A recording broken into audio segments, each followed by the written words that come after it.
Hello, hello. Welcome on in. It's me again. I know you miss me. I know you miss me. But I you know miss your what I face. know? I miss your face. They miss me, but they miss you more, I think. What do you think? I don't know. Depends on who they are, but yeah. The they out there, Some of welcome the back. days, yeah. Some of the days might miss me. I can't speak for every day. Yeah, absolutely. Well, first of all, I just want to say welcome back to Sunland. This is a different setup for us. I am super excited about this new setup. We were just playing around with this recording before, but let me introduce myself. My name is Jamin Brown, representing Sunland News. But across from me, some miles away, we have none other than Miss Robin Cartwright. How you doing, Robin? I am well. How are you? I'm You're as good as busy. one. Yeah, really Yeah. busy. Yeah, it's pretty intense, but I'm doing all right. How's things on your end? You're in Martin County, yes? I am in Martin County. Yeah. And this weird weather day after the strange weather the last couple of days, I'm happy to be inside and dry.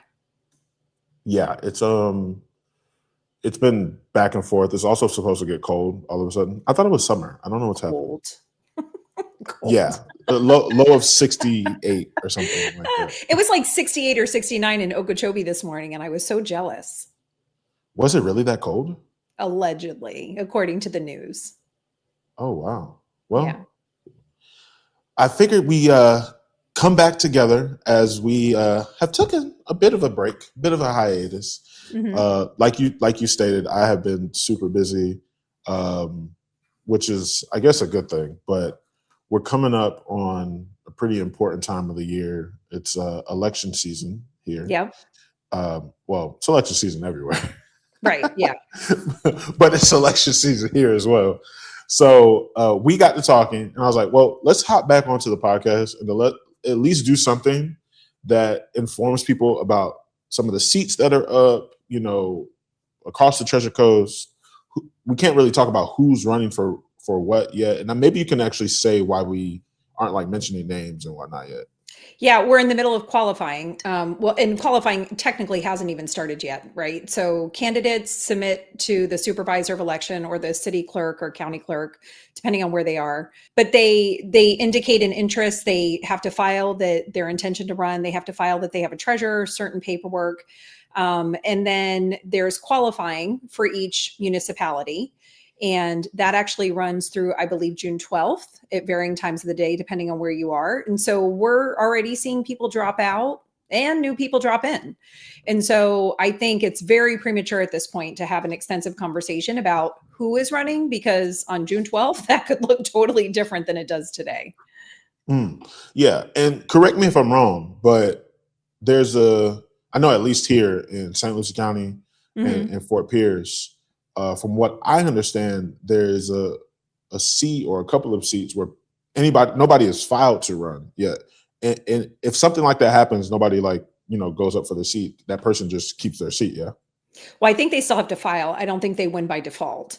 I do think, and I can't speak to the exact situation in St. Lucie County, but it's interesting. Some of the incumbents that I thought would register to run haven't. And I don't know if they're waiting, to your point, to see who runs so that they might be unopposed. Most of the races here in Martin County and the ones that I've seen in Indiantown and some others, there's more people entering than what we typically have, which I think is wonderful because I think people deserve a choice. Yeah, absolutely. I mean, I'm interested to see here at Fort Pierce if that happens, because that's happened a couple of times where people have Right. gone unopposed. But there's been so much going on with the elections as of late, especially with like the special election that we had last year. Right. I Yeah. would be really shocked if somebody doesn't run for both of the seats, but we'll see. Yeah. The flip side of multiple people running, and again, I love that we have a choice, but the flip side of that is I feel like some people are potentially splitting a vote instead of conceding that they may not be the best person for the office, whether Wait, it's. what do you mean? So, for example, the last election cycle for one of our districts here for our county commission, there were 3 people running, and the incumbent didn't have to do a thing because one of the challengers spent his whole time focusing on the other challenger, and nobody focused on the county commissioner who was running for re-election.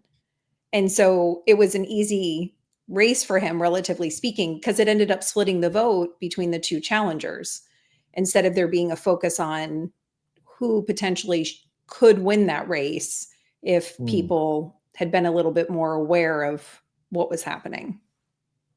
That's a very Gotcha. cryptic thing, right? That I just said, but No, I mean, I completely understand. I mean, I think typically, obviously the person who's been in the seat for however many years has built, um, a bunch of name recognition that will definitely carry them a long right. way. So when you have two people that are coming in that are sort of going up against that person, I can only imagine that they will be sort of duking it out while the other person sort of not skates by necessarily, but they have a bit of an advantage actually if more than one person is running. Well, yeah, and we have a storied history here in Martin County, where all of a sudden a writing candidate shows up and it closes a primary, or we get some. I mean, like there's some crazy, and it happens everywhere. It's not just here. I'm just speaking here because it's relevant to here.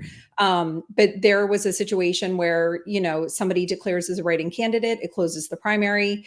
Everybody who's not registered as part of that party is automatically locked out of that having a voice in that race, basically. Mm, So it's an interesting, I mean, there's a lot of strategy behind it. And some of the races are municipal where they are non-party affiliated, okay. like the Village of Indiantown. It's not based on Republican or Democrat or Yeah. independent or whatever. You just, Yeah. you file to run. Same with the city of Mm. Stewart. But yet for our county elections, it's completely based on party affiliation. Two questions on that. One, it's like that here in Fort Pierce as well. Mhm. Nonpartisan, if you will. Why is it like that at the county level? I don't understand this.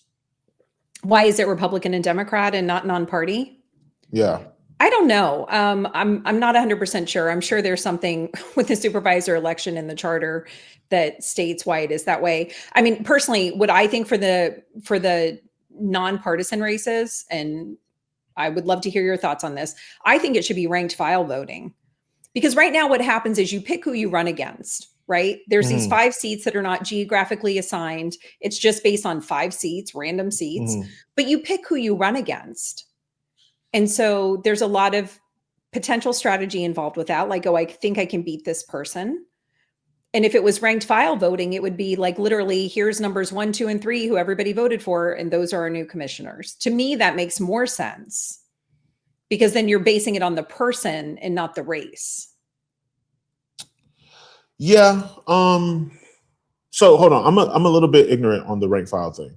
So break it down for me. As far as like, I don't understand it. Like So let's talk say to me let's about the rank say file thing. you're running, I'm running, Bob is running, and Joe is running, whoever Bob and Joe Hmm. are, right? Hmm. And I'm running against Bob and you're running against Joe because we think strategically that probably gives us the best odds of winning this race, right? Like it's Hmm. not because it's a geographic region, it's just we represent the municipality that we're in. So if it were ranked file voting and you and I were running against each other and Bob and Joe were running against each other, instead of people choosing like, oh, I'm voting against Jamin for Robin. Instead, it Hmm. would be like, I'm voting for Robin, period, end of story. Like, No and matter the district or yeah, whatever. and you rank them 1, 2, 3, 4, and whoever the highest ranking are, that's who gets the seat. There are some areas that do that. And I think it's really smart because I think you can focus on the positive parts of a campaign more than Mhm. your opponent and comparing yourself to your opponent. You've really got to prove your worth at that point Mhm. because who's going to vote for you? Yeah. Yeah, I don't. I'm interested to read more about this. I've heard that term rank file voting before, but honestly, transparently, I've never looked into it and actually what it means. We don't But really have it here, so yeah, but what you're yeah, saying is basically rather than sort of us going head to head, it's more of like a pool of people that yeah, like the people choose like out of this pool, I want this person, and that's it. That's who I'm voting for. yeah. I definitely, yeah, I'm interested to read more about it because I know at least here, like in Fort Pierce, there's been a push recently. Well, let me slow down. I don't know if it's been a push, and this is not like, yeah, respectfully, this is not a comment on this initiative. Like, I don't have an opinion on it either which way, at least not on this podcast. But there has been some murmur, I guess is the best word, about potentially transitioning Fort Pierce back to a like citywide election Okay. for District 1 and District 2, similar to that of Fort Pierce. I mean, of Port St. Lucie. I'm sorry. But there's a storied history on as to why Fort Pierce is set up the way it is set up. Beforehand, there definitely was a citywide election, and then back in '93, the NAACP here actually sued the city and won to make it district. As far as whatever district you live in, that's the district that you vote for. So in Fort city Pierce, commission. it's truly geographic district.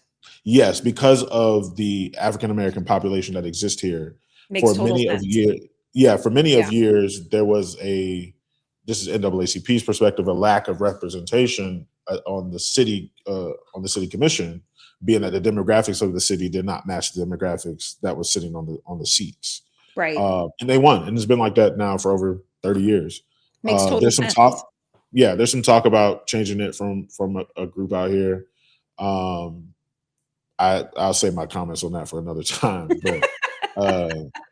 but you know, it's I think there's a reason probably why it's the way it is now, and you know, Yeah, if it but changes in the future, we'll Stewart, deal with it we later. don't, I mean, yeah, in Stewart, we have 5 seats that are not geographically assigned. And Mm, so it's just 5 seats, right? And that's where you yeah. pick who you run against, not necessarily the population that you serve. But to your Mm, point, if we did that, I feel like East Stewart would have better representation because it's historically a larger African American population, Black mm, population. And I don't feel like there's always fair representation for communities. mm. Yeah, and um, I'm not sure. Sort of, I know every city is different. Every municipality is different.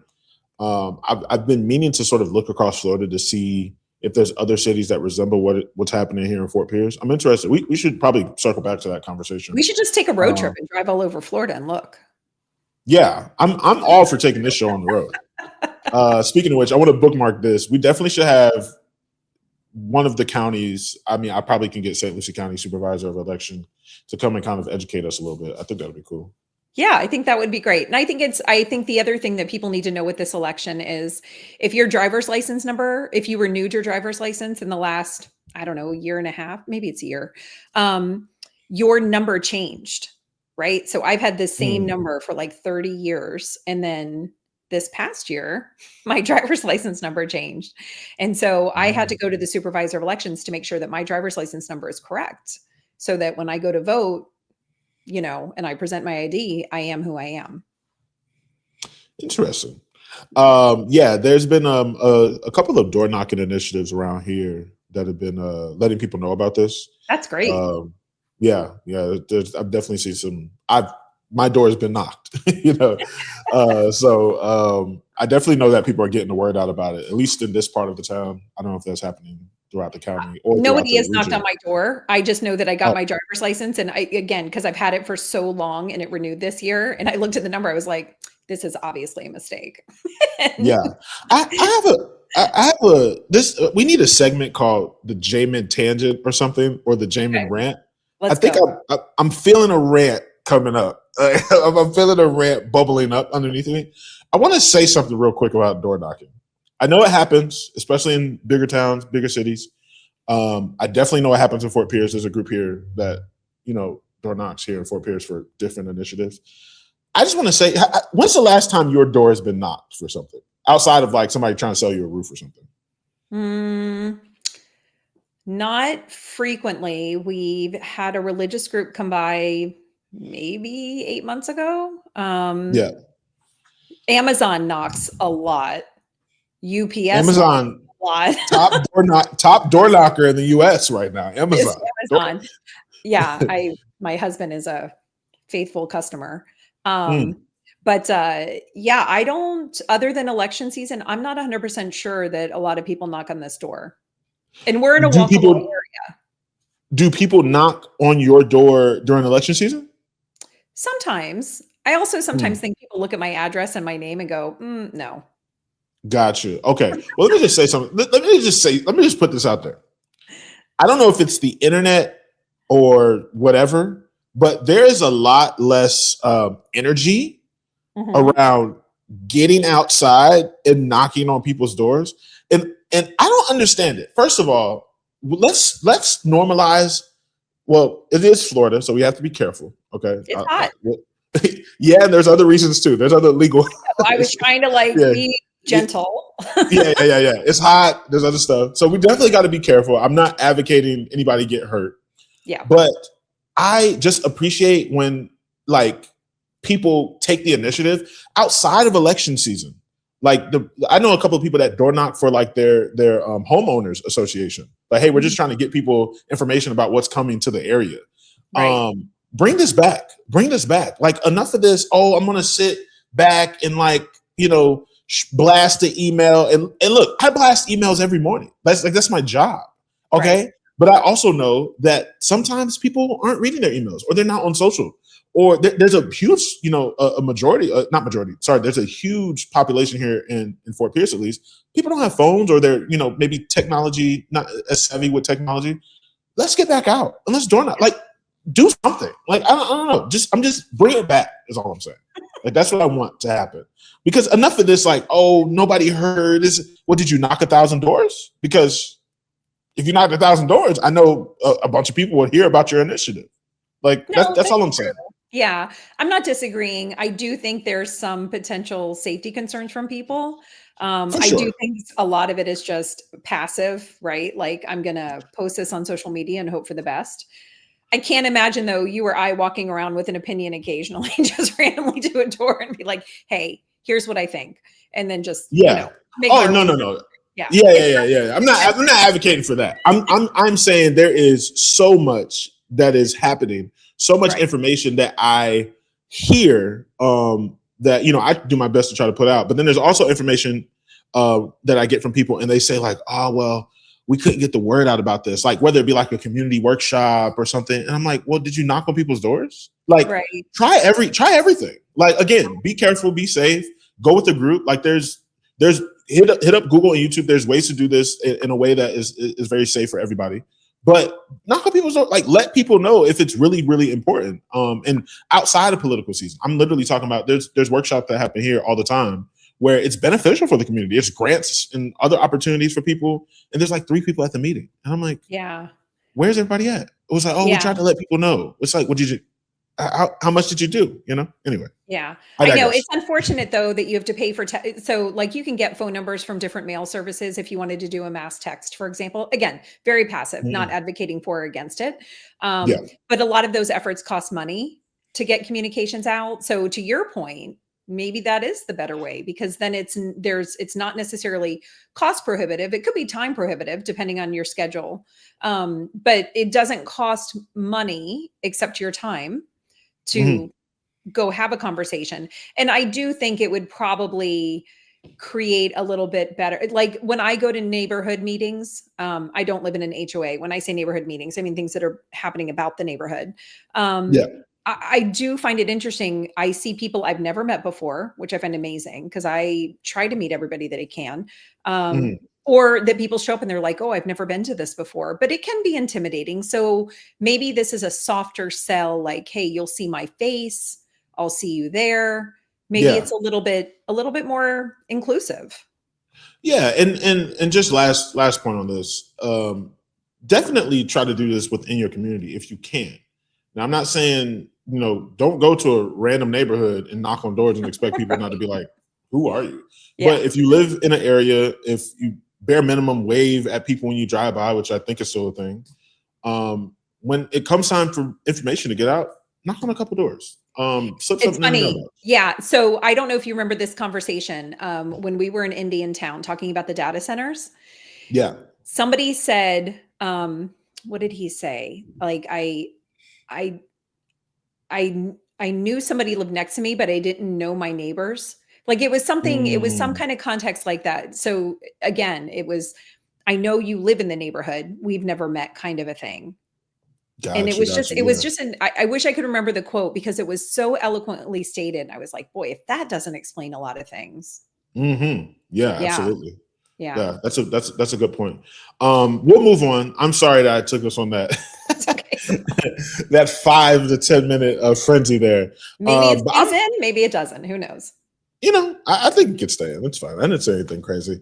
With that being said, though, I want to definitely dig into what's going on here locally across our Tri-County area as it relates to the seats coming up. Ms. Robin, you pulled together some amazing slide decks here for us to show. Google is your friend. Google is your friend. Who do you want to start? You want to go north to south or south to north? I think north to south is probably, and then a little west. Okay, cool. Yeah. Yeah, north, south, a little west. Well, I'm going to pull up Indian River County here. Yep. And the seats that are coming up for them. God, they got a lot of seats coming up. I'll rattle some of these off really quick. Oh, go ahead. Yeah. No. Go ahead. I'm sorry. I was going to say, I'll rattle a couple of these off. You got 2 county commissioner seats coming up. There's also 3 seats on their school board member board. Hospital district. Break that down for me really quick. Do you guys have a hospital district in Martin? We don't. And what's funny is when I was pulling these together, so county, city, school board, right? Those are all kind of similar. But there's a couple of these outliers of the hospital district, the soil and water conservation, and the mosquito control. I did not see those anywhere else. Maybe I missed them, but I didn't see those necessarily in any other upcoming election. So I think the takeaway, at least for Indian River County, is your elections look different than everybody else's. So please pay attention to all the seats, not just what is common from county to county or city to city. Like school board, county commission. Yeah, and I'm just reading here on Google. This is from the Indian River County Hospital District. It says the Indian River County Hospital District plays a crucial role in enhancing community health and well-being. We are an independent taxing district established by a special act of the 1959 Florida legislature. Amazing that they have that, and it doesn't exist in St. Lucie or Martin that I could see. Yeah, very interesting. Okay, cool beans. We also have Fort Pierce. There's 2 seats up in Fort Pierce. You got City Commission District 1, seat number 5, and City Commission District 2, seat number 4 for the uninitiated District 1. The map is kind of weird, but it's basically north of Okeechobee Road and like Virginia Avenue, but it doesn't include the island. So there's like also a border that goes up US 1. Before you go over to Hutchinson Island. Hutchinson Island is District 2, along with things south of Virginia Avenue and Okeechobee Road. And everything north of that and also west of US 1 is District 1. Perfect. And those 2 seats are up. So some moving and shaking has been happening over the last really, I don't know. I feel like there's an election every year for Fort Pierce because last year there was a special election for District 2. And now he's running again. Well, separate seat. Oh, but, right. Yeah. Separate seat, but still District 2 again, another District 2 seat. So, and just for more context, the mayor is the only seat that runs citywide. Just FYI for everybody. Cool beans. Okay. All right. Now we're getting into your neck of the woods. First of all, before I pull this up, how you feeling about the up and coming election in Martin County? It's a lot of drama. Yeah, it's a lot going on. All right. What's understood doesn't need to be said. All right. County Commission. You got 2 seats up. You got District 2 and District 4. Anything for you want to note there? No, this is for St. Lucie County. Oh, I'm sorry. This is St. Lucie. Okay. Yeah, this is St. Lucie County. So to your point, the mayor, city, across the board election, and then you've got your county commissioners and your judges that are running. Oh, nice. Okay, I did not realize those 2 judge seats were up. Okay, yeah. And then if you go to the next slide, there's school board. There's a special district and a St. Lucie West Services District. So all of those are up for election. That's a very big ballot. Yeah. This is going to be very, I don't want to say hard to come through or something, but this is a lot of seats. My goodness. I mean, it is a lot of seats. Yeah. The city of TSL mayor race is already. It's been an interesting to watch, especially not being in the area. I feel like you and I, because we're not voting on that race specifically, I think we're a little more objective about it, but there's some stuff. Yeah, and I feel like every election cycle locally, there's always one or two races that like, kind of elevate to the top that everybody's sort of aware of. This is one of them. Agreed. Yeah. For sure. I'm not gonna I don't even know what that means necessarily. I just know that it will be very like highly publicized. Yeah, it's very high profile compared to the others for sure. Yeah, which I guess and I can speak on this really quick. I guess that's the case. PSL is in a very interesting spot right now. It's growing at an extremely rapid rate. I mean, even 4 years ago, there was around 70,000 less people. Right. To kind of like put it into perspective. So I think it's one of those things that like whatever got PSL here won't get PSL there. And I'm not talking about like people. I'm talking about like the sort of the structure of the city. Like it's just going to have to be thought about differently because it's such a large city. Yeah. Now, and let me just clarify, because I know people will take me out of context. I'm not talking about what got us here as far as like the person that's on the seat now. I'm not talking about that. I'm just saying that PSL at large, it's just different. It's changing. It's different. It's changing all the time. Things that were getting approved a decade ago, it's just different now. There's more to contend with. Tradition and sort of like West area, Port St. Lucie it's growing like crazy. There's like 3 hospitals on one road. I'm joking. There's like 2, but it's like it's just a lot going on. So yeah, it is a lot. Yeah, interested to see how that goes. And the school board's got a lot of movement there as well. So yeah, interesting. Okay. So this Martin, is Martin County. Yeah, Martin County. This is yours. This is mine. So we've got 2 county commission seats that are up for election. We've had a couple of people drop in and out already. It's been interesting.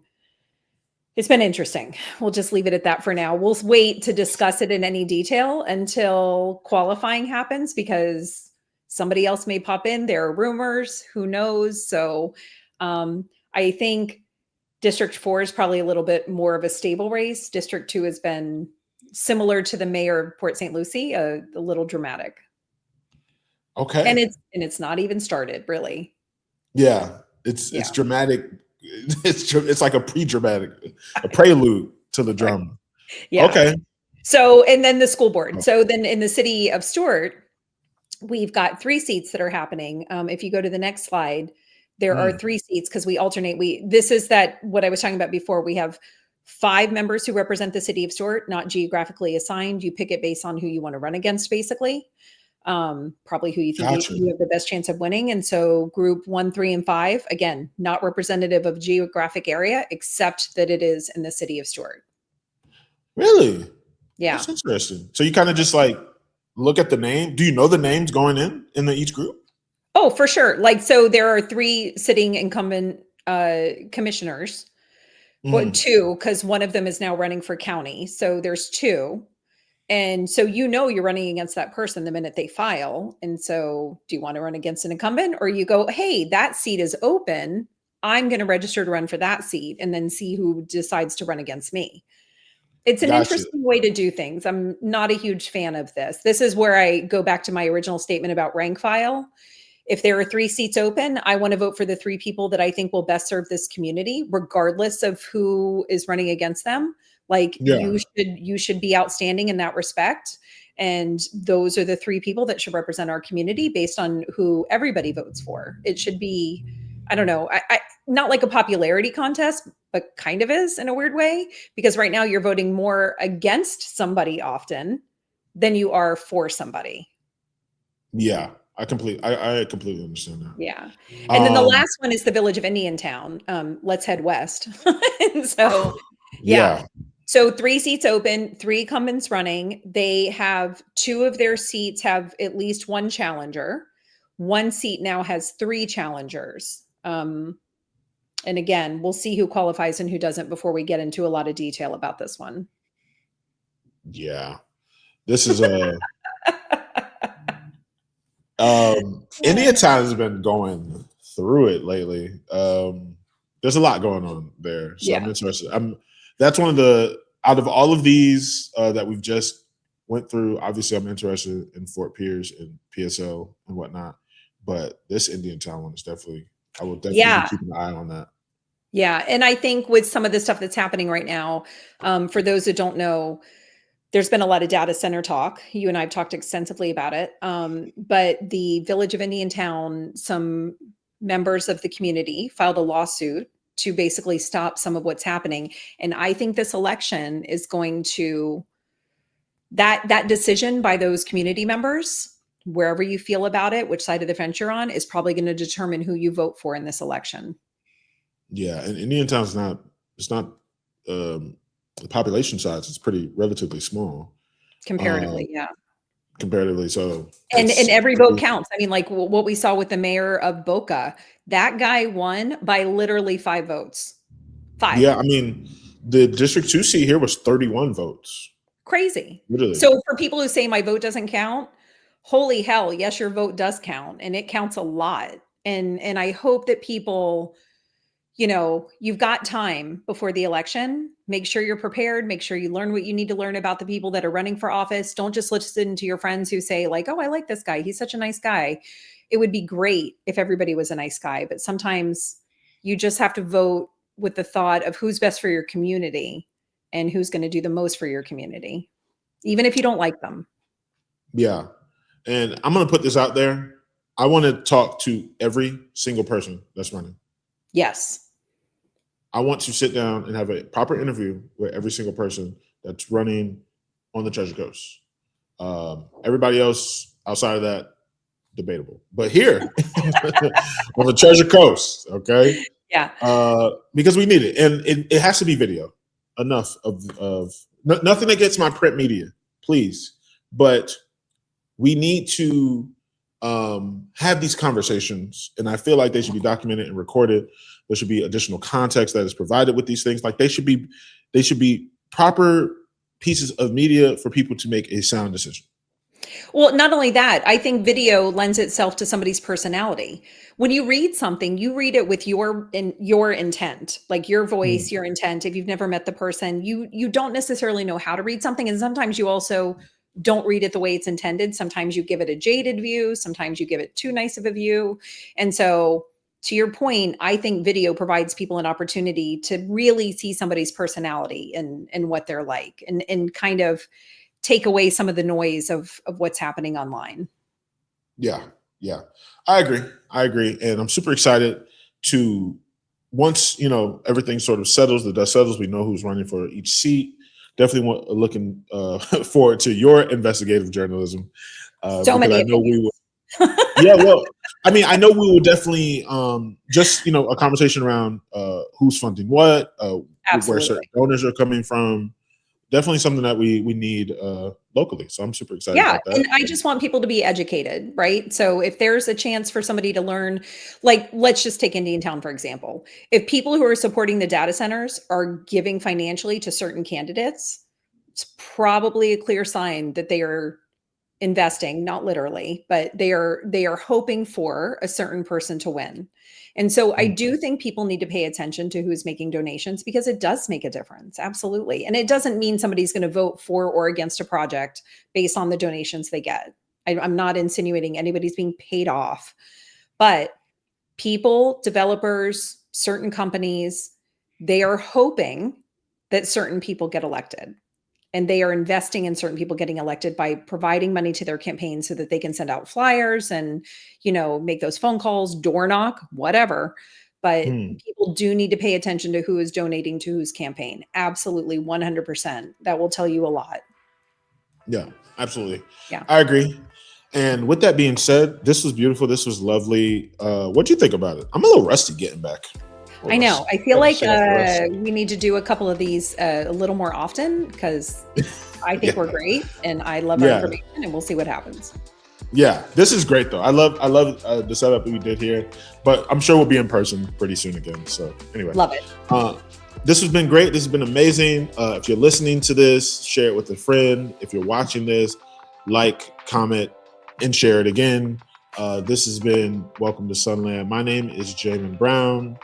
I'm with the one and only Martin County Press, Ms. Robin Cartwright. And that's your episode. All right. Thank you.